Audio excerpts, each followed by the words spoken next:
السلام علیکم ورحمۃ اللہ وبرکاتہ۔ وعلیکم السلام ورحمۃ اللہ وبرکاتہ۔ الصلاۃ والسلام علیک یا رسول اللہ، الصلاۃ والسلام علیک یا رسول اللہ، الصلاۃ والسلام علیک یا حبیب اللہ، الصلاۃ والسلام علیک یا حبیب اللہ، الصلاۃ والسلام علیک یا نبی اللہ، الصلاۃ والسلام علیک یا نبی اللہ، الصلاۃ والسلام علیک یا نور اللہ، الصلاۃ والسلام علیک یا نور اللہ، وعلی آلک واصحابک یا حبیب اللہ، وعلی آلک واصحابک یا حبیب صلی اللہ تعالی علیہ وسلم۔ صلی اللہ علیہ وسلم۔ ہماری درود پاک میں ساتھ مل کر پڑھیں اللہم صلی علی سیدنا و مولانا محمد فی اول کلامنا، اللہم صلی علی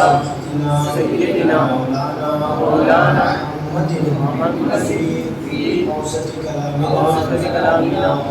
اللہم صلی علی سیدنا و مولانا محمد فی آخری کلامنا۔ اس درود پاک کو کوئی بندہ مغرب میں پڑھ لے تو فجر تک، اور فجر میں پڑھ لے تو مغرب تک درود پاک پڑھنے کا ثواب ملتا رہے انشاءاللہ۔ اس کی عادت میں میرے پیارے آقا صلی اللہ تعالی علیہ وسلم کے پیارے دیوانوں، ہمارا جو درس تھا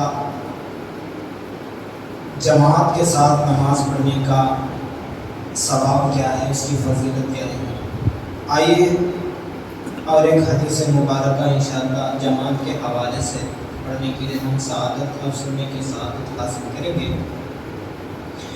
حضرت انس رضی اللہ تعالی عنہ راوی ہیں کہ حضور اقدس صلی اللہ تعالی علیہ وسلم ارشاد فرماتے ہیں، من صلی للہ 40 یوما فی جماعت یدرک التکبیرۃ الاولی کتب له برات من النار و برات من النفاق۔ یعنی جو اللہ تعالیٰ کے لیے 40 روز با جماعت نماز ادا کرے اور تکبیر اولی پائے تو اس کے لیے 2 آزادیاں ہیں، ایک نار جہنم سے اور دوسرا نفاق سے۔ 40 روز با جماعت تکبیر اولی بھی نہ چھوٹے، اس کے لیے جہنم کی آزادی کا پروانہ دنیا ہی میں مل جاتا ہے اور نفاق سے پاک ہو جاتا ہے۔ نفاق کہتے ہیں زبان سے تو کہہ لینا اور دل میں شک ہونا کہ قبر میں کیا ہوگا کیا نہیں ہوگا، جنت ملے گی کیا نہیں ملے گی، حساب و کتاب ہوگا یا نہیں ہوگا، اس میں شک کرنے والے کو نفاق کہتے ہیں۔ مومن یقین کا نام ہے، حق ہے، ہم نے موت کو نہیں دیکھا، موت آنی ہے، اس پر ایمان ہمارا بھی ہے اور غیروں کا بھی ہے، لیکن قبر کے سوال و جواب مومن اس پر یقین رکھتا ہے۔ میدان محشر کا حساب و کتاب، جنت اور دوزخ، مومن اس پر یقین کرتا ہے۔ اگر اس میں شک کرے اس کا ایمان کامل نہیں ہے۔ میرے پیارے آقا صلی اللہ تعالی علیہ وسلم کے پیارے دیوانوں، بزرگوں میں جس کی تکبیر اولی فوت ہو جاتی، یعنی تکبیر اولی چھوٹ جاتی، وہ 3 دن اپنی تعزیت کرتے، اتنا روتے، 3 دن تک روتے، لوگ ان کو سمجھانے کے لیے آتے۔ خالی تکبیر اولی جو امام صاحب لفظ اللہ اکبر کہتے ہیں، اگر وہ چھوٹ جائے تو بزرگان دین کئی دن تک روتے ہیں۔ ان کی نماز باجماعت کا کیا کہنا، تکبیر اولی چھوٹنے پر وہ روتے ہیں۔ میرے پیارے آقا صلی اللہ تعالی علیہ وسلم کے پیارے دیوانوں، جہنم کی آگ اور نفاق یہ دونوں تباہ کن ہیں۔ جس کسی کے دل میں نفاق ہو اس کا ٹھکانہ جہنم کا سب سے نچلا طبقہ ہے۔ نفاق جس کے دل میں ہو اس کا ٹھکانہ جہنم کا سب سے نچلا طبقہ۔ دلوں کو نفاق سے پاک کرنا ہو اور خود کو جہنم سے آزاد کرنا ہو تو کم از کم 40 روز با جماعت نماز ادا کرے۔ نماز با جماعت کی برکت سے اللہ رب العزت دوزخ سے آزاد اور نفاق سے پاک فرما دے گا۔ اللہ سبحانہ و تعالی ہم سب کو نماز با جماعت کی ادائیگی کی توفیق عطا فرمائے، آمین آمین۔ میرے پیارے آقا صلی اللہ تعالی علیہ وسلم کے پیارے دیوانوں، حضرت عثمان رضی اللہ تعالی عنہ سے روایت ہے کہ نبی کریم صلی اللہ تعالی علیہ وسلم فرماتے ہیں جس نے کامل وضو کیا، پورا وضو کامل وضو کیا، پھر نماز فرض کے لیے چلا اور امام کے ساتھ باجماعت نماز ادا کی، اس کے گناہ بخش دیے جائیں گے۔ اب کامل وضو کسے کہتے ہیں؟ ہمیں پتہ ہونا چاہیے کہ وضو میں کتنے فرائض ہیں، کتنی سنتیں ہیں، کتنے مکروہات ہیں، کن چیزوں سے وضو ٹوٹتا ہے، ان ساری چیزوں کا علم ہونا چاہیے۔ ایسا مکمل وضو کر کے جب بندہ گھر سے نکلتا ہے اور نماز باجماعت کی نیت سے نکلتا ہے، اگر باجماعت نماز مل گئی تو وہ پڑھ لے تو اللہ تعالیٰ اس کے گناہوں کو بخش دیتا ہے۔ نبی کریم رؤوف الرحیم صلی اللہ تعالی علیہ وسلم نے ارشاد فرمایا، رات میں میرے رب کی طرف سے ایک آنے والا آیا۔ یہ حضور فرما رہے ہیں، حضور کا باب ہے یا حضور کی ایک روایت ہے۔ حضور فرماتے ہیں رات میں میرے رب کی طرف سے ایک آنے والا آیا، اور ایک روایت میں ہے کہ میں اپنے رب کی نہایت ہی جمال کے ساتھ تجلی کرتے ہوئے دیکھا۔ اس نے فرمایا، اے محمد صلی اللہ تعالی علیہ وسلم، حضور فرماتے میں نے کہا لبیک و سعدیک۔ اس نے فرمایا کیا تمہیں معلوم ہے کہ ملائکہ فرشتے کس امر میں بحث کرتے ہیں؟ تو حضور آگے فرماتے ہیں میں نے عرض کیا نہیں جانتا۔ اس نے اپنا دست قدرت، حضور فرماتے ہیں اللہ تعالیٰ نے اپنا دست قدرت میرے شانوں کے درمیان رکھا، یہاں تک کہ اس کی ٹھنڈک میں نے اپنے سینے میں پائی۔ تو جو کچھ آسمانوں اور زمینوں میں ہے اور جو کچھ مشرق و مغرب کے درمیان میں ہے، میں نے سب جان لیا۔ پھر اللہ تعالیٰ نے فرمایا اے محمد صلی اللہ تعالی علیہ وسلم، جانتے ہو ملائکہ کس چیز میں بات کر رہے ہیں، بحث کر رہے ہیں؟ تو حضور آگے ارشاد فرماتے ہیں میں نے عرض کیا ہاں، درجات و کفارات اور جماعتوں کی طرف چلنے، اور سردی میں ٹھنڈی کے موسم میں پورا وضو کرنے، اور ایک نماز کے بعد دوسری نماز کے انتظار میں، اور جس نے اس کی محافظت کی خیر کے ساتھ زندہ رہے گا اور خیر کے ساتھ مرے گا اور اپنے گناہوں سے ایسا پاک ہوگا جیسے اپنے ماں کے پیٹ سے پیدا ہوا تھا۔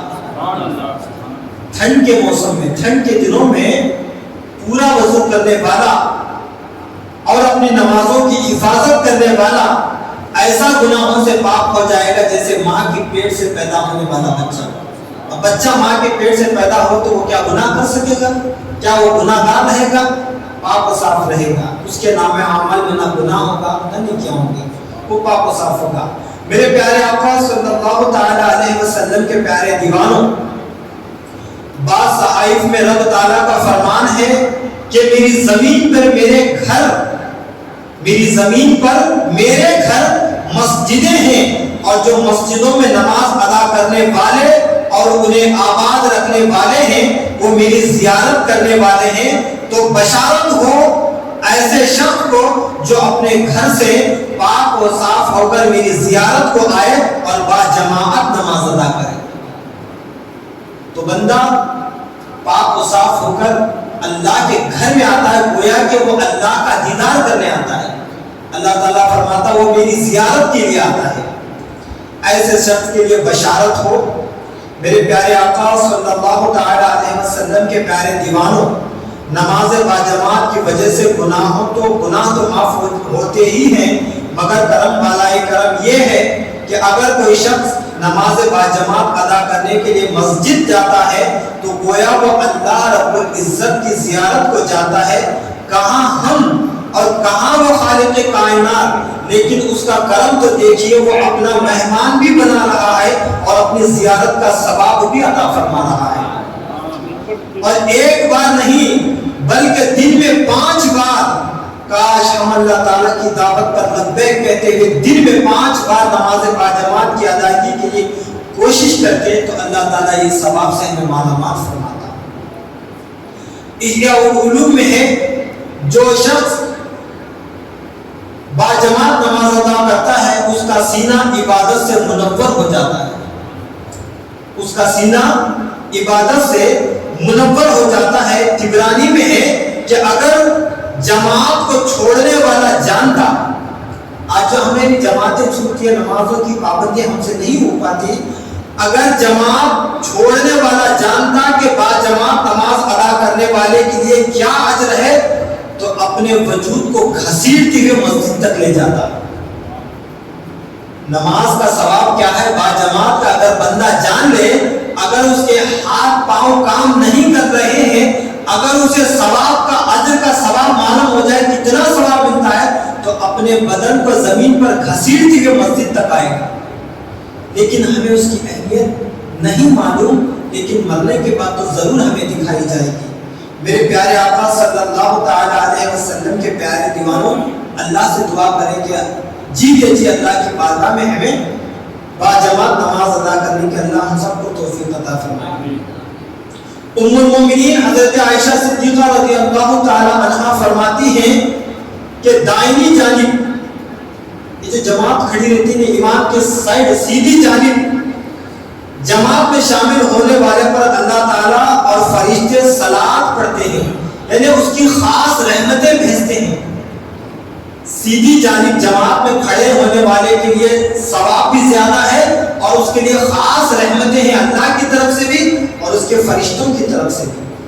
حضرت ابو ہریرہ رضی اللہ تعالی عنہ سے مروی ہے کہ آقا دو جہاں صلی اللہ تعالی علیہ وسلم فرماتے ہیں کہ جو اچھی طرح وضو کر کے مسجد جائے اور لوگوں کو اس حالت میں پائے کہ نماز پڑھ چکے ہیں، یعنی اس کی نماز باجماعت چھوٹ گئی، تو اللہ عز و جل اسے بھی جماعت سے نماز پڑھنے والوں کے مثل ثواب دے گا اور ان کے ثواب سے کچھ کم نہ کرے گا۔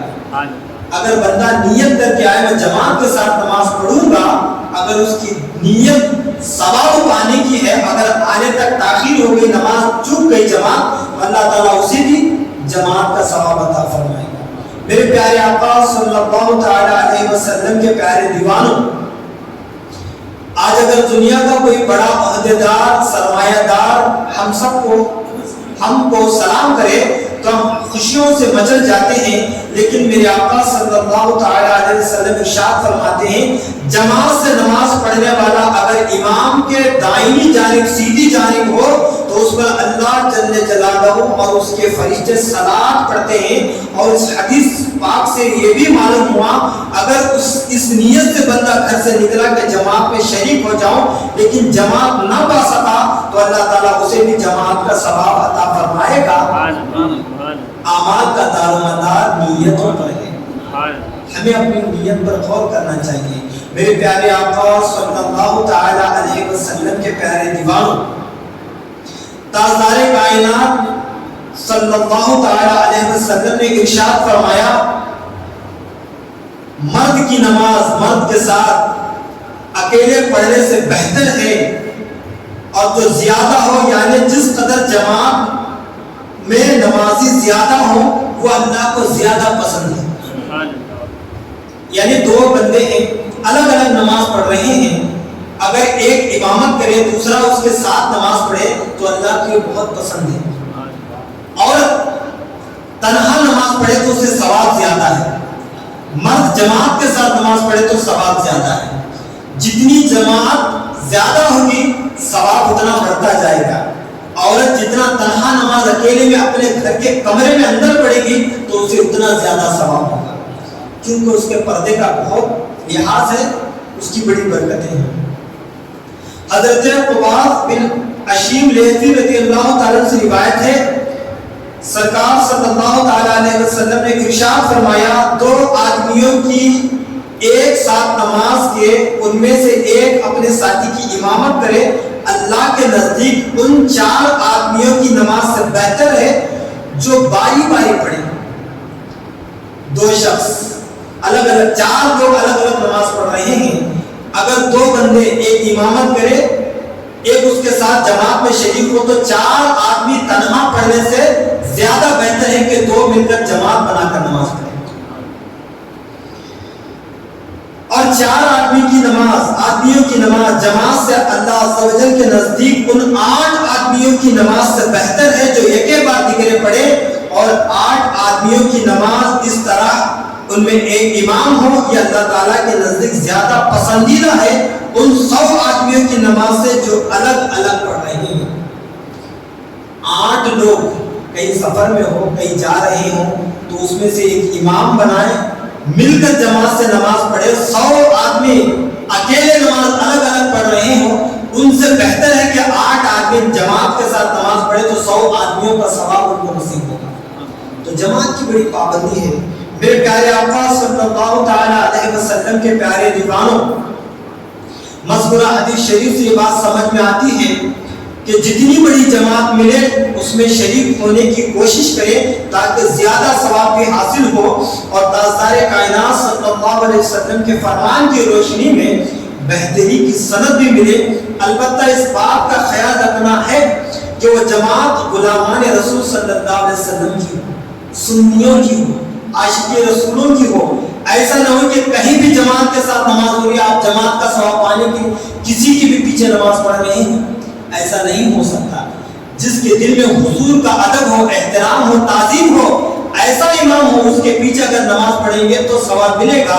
کسی کے بھی پیچھے حضور کی شان میں بے ادبی کرتا ہو، گستاخی کرتا ہو، حضور کی شان میں اس کے سینے میں کینہ ہو، اگر ایسے کے پیچھے اگر وہ کتنا بھی بڑا عالم ہو اس کے پیچھے نماز پڑھیں گے تو ثواب نہیں ملے گا۔ میرے پیارے آقا صلی اللہ تعالی علیہ وسلم کے پیارے دیوانوں، اگر امام گستاخ رسول ہو اور جماعت خواہ کتنی ہی بڑی کیوں نہ ہو، ہمیں اس کی ابتدا نہیں کرنی ہے۔ گستاخ رسول صلی اللہ علیہ وسلم کے پیچھے نماز پڑھنے سے بہتر ہے کہ ہم اکیلے ہی نماز پڑھ لیں۔ اللہ تعالیٰ ہم سب کو سنی امام کے پیچھے با جماعت سے نماز ادا کرنے کی توفیق عطا فرمائے۔ آمین۔ اللہ تعالیٰ ہم سب کو نماز کی پابندی کرنے کی توفیق عطا فرمائے۔ کہنے سننے میں اگر اس سے غلطی لفظ رہ گئی تو اللہ پاک اپنے پیارے حبیب صلی اللہ علیہ وسلم کے نالے پاک کے صدقے سے میرے گناہوں کو معاف فرمائے۔ استغفر اللہ ربی من کل ذنب و اتوب الیہ۔ السلام علیکم و رحمۃ اللہ۔